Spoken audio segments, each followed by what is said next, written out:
Alright, well, hello there, YouTube. You can see we've made some progress. I'll start with the fence here. These are trees that I cut down. You can see they're not much bigger they're not much thicker around than a beer bottle. But they're all over the place back there. We got tons of trees. So what I did was I cut 3 of them down. They were maybe, I don't know, 10, 15 feet tall a piece. Maybe 20 feet. 15, 20 feet tall a piece. And I cut them all down. And you can see that I'm using them as fence posts. All I did was, nearest one's over here, there's an extra one. I'll show you. See, some of them are small. That one's probably a branch. But they're just regular chunks of tree. And I took a rigging axe and my bushcraft hunting knife, and I just made an end on it. I made a pointy end that I knew I could drive into the ground. And then I just used the staple gun to hold this fencing on here. And yeah, I gotta say, I'm honestly very surprised that I had that I had enough fencing. That was close. It actually overlapped by like 2 or 3 feet, but I was surprised by that. So anyway, this is the fence that I put up today. And I figured since I've got the fence up, I may as well just push through until I'm done with what I wanted to get done. So you can see I made some mounds. Now this first mound here has 2 pounds of seed potatoes spread out in it.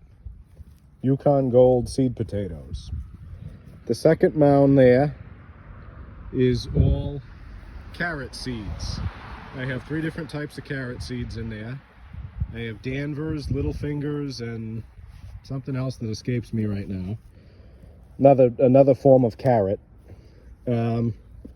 And those are the onions that were downstairs with the rest of the green babies growing in the workshop that has become a nursery and will be until just after Memorial Day, because that's when it'll be just about warm enough for this to receive stuff. I started some corn today downstairs. I soaked it for about 8 hours, 10 hours, 10 hours, something like that.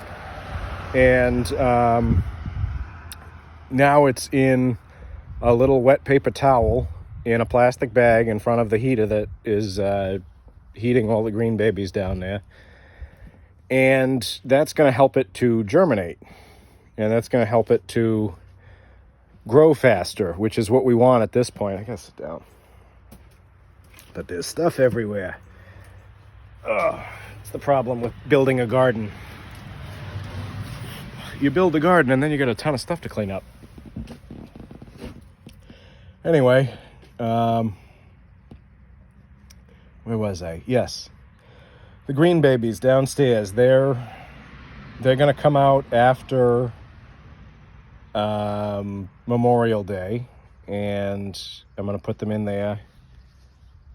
In the garden there's going to be corn.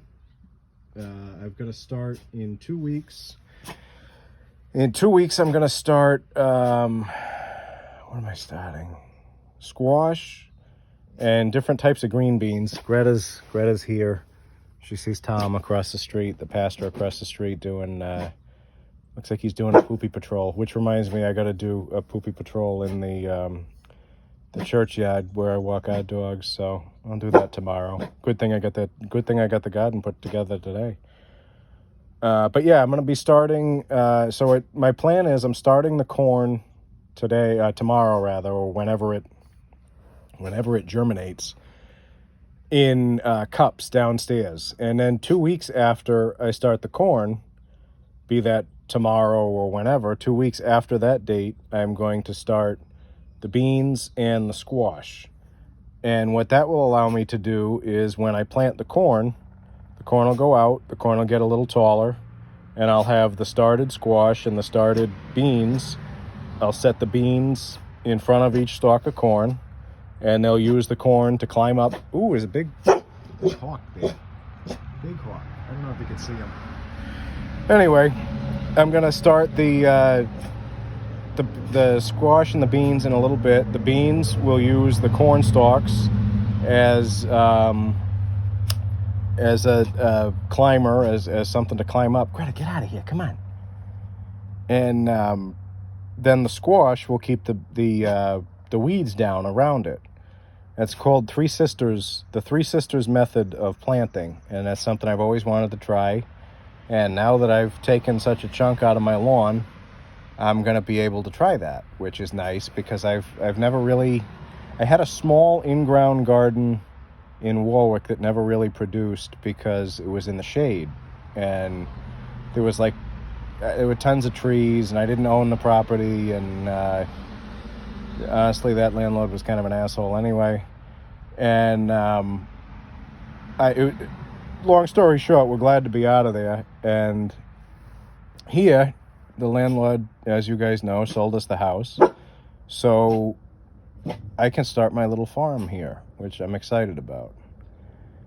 But for now, we've done quite a bit today. We had to run errands all over the place. We had to drive down to Warwick because my wife had something to drop off with one of her doctors. She had some paperwork for a doctor.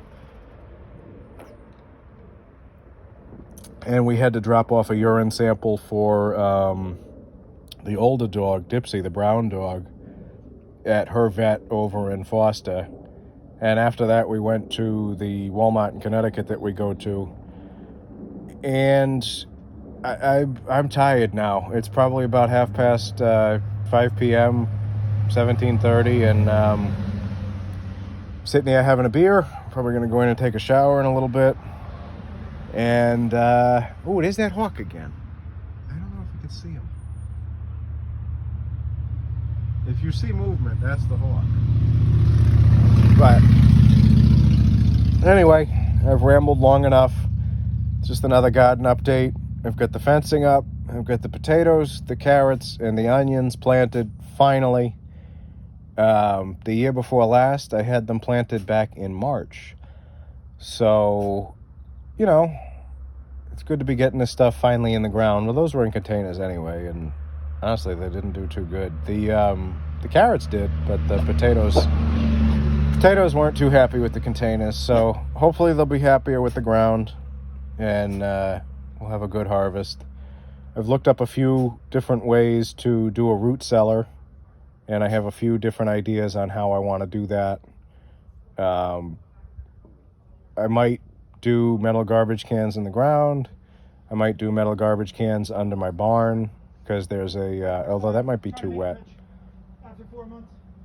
Some clown going by on a bike talking on his phone. But yeah, just a quick update. The garden is finally some of it is planted. So the work is going somewhere, which feels good. So wherever you are, I stumbled over that. That's weird. I never stumble over that. Start that. Let's try that again. Hang on. I hope wherever you are, you're as comfortable as I am, and that God is with you. Thank you.